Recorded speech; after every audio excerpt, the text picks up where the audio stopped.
כסף תקין.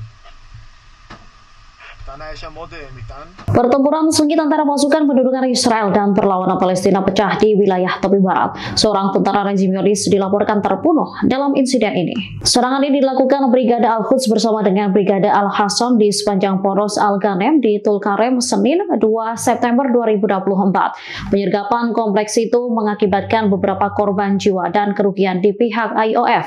Dilaporkan pasukan Israel terjebak dalam penyergapan ini di sepanjang poros Al-Ghanem.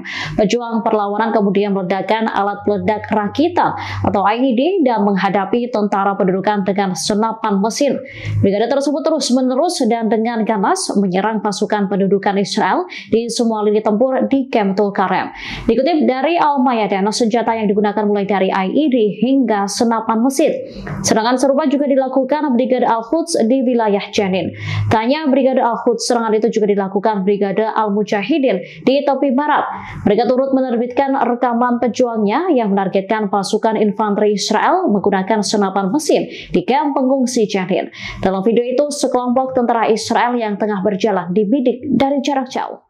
אמרתי למשפחות, ואני חוזר ואומר גם הערב, אני מבקש את סליחתכם שלא הצלחנו להביא אותם חזרה בחיים. Gelombang demonstrasi besar-besaran tengah terjadi di Israel. Para keluarga sandera mendesak agar pemerintah segera menyetujui kesepakatan gencatan senjata dan pertukaran sandera. Perdana Menteri Israel Benjamin Netanyahu kemudian muncul dan melayangkan permintaan maaf. Diketahui sejumlah sandera ditemukan terbunuh di jalur Gaza beberapa waktu lalu. Pada Senin 2 September 2024, Netanyahu menghubungi sejumlah keluarga sandera yang terbunuh.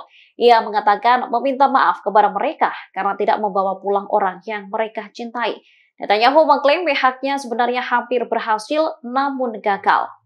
Permintaan maaf tersebut dilakukan setelah ribuan warga Israel turun ke jalan 2 hari berturut-turut. Mereka meluapkan kemarahan setelah 6 sandera ditemukan tewas di Gaza. Netanyahu memulai konferensi pers dengan berdiri di depan peta kasar Gaza. Yang selanjutnya menyoroti pentingnya strategis koridor yang telah menjadi titik kritis utama dalam negosiasi gencatan senjata. אמרתי למשפחות, ואני חוזר ואומר גם הערב, אני מבקש את סליחתכם שלא הצלחנו להביא אותם חזרה בחיים. היינו קרובים, אבל לא הצלחנו.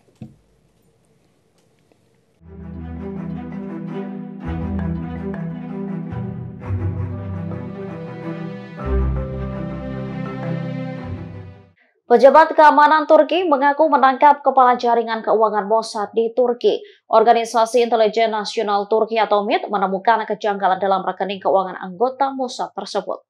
Anggota Mossad yang ditangkap diketahui bernama Liridon Reksepi, seorang warga negara Kosovo. Dikutip dari tribunnews.com, ia ditangkap pada Selasa 3 September 2024 oleh MIT. Reksepi ditemukan setelah MIT mendeteksi kejanggalan dalam rekening keuangannya.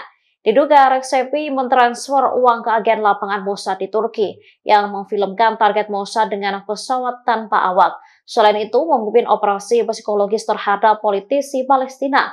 Selama interogasi, pemodal itu juga mengakui bahwa dana dari Kosovo ditransfer ke sumber-sumber di Suriah menggunakan mata uang kripto. Reksepi ditempatkan di bawah pengawasan MIT saat memasuki Turki pada 25 Agustus sebelum ditahan di Istanbul pada 30 Agustus. Diketahui sejak awal tahun, otoritas Turki telah menahan dan mendakwa puluhan tersangka agen Mossad. Sebagian besar dari mereka merupakan warga negara Turki.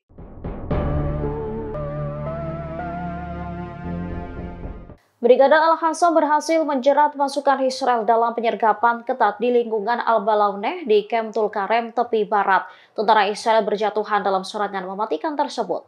Dikutip dari Al-Mayadin, bentrok sengit di tepi barat telah memasuki hari ke-7 hari ini, Selasa 3 September 2024. Brigade Al-Ham pun membenarkan adanya korban tertentu di antara barisan pasukan pendudukan. Sementara Brigade Al-Quds mengungkap sumpahnya. Mereka berjanji akan terus menghadapi pasukan pendudukan di berbagai sumpu pertempuran. Diakui Al-Quds, para pejuangnya mampu menghujani pasukan infanteri di poros Al-Suhada dan Kaf dan dengan keras. Sejumlah tentara Israel disebut menjadi korban dalam insiden itu. Mereka juga mampu meledakkan alat peledak berkekuatan tinggi yang telah disiapkan sebelumnya dalam kumpulan kendaraan militer di Poros Balauneh. Di Tulkarem, Brigade Martir Al-Aqsa mengkonfirmasi bahwa pasukan infanteri Israel menjadi sasaran di Poros Balauneh dengan alat peledak. Saat Fajar, Brigade Syuhada Al-Aqsa mengkonfirmasi pembunuhan seorang tentara Israel. Download Tribun X sekarang, menghadirkan lokal menjadi Indonesia.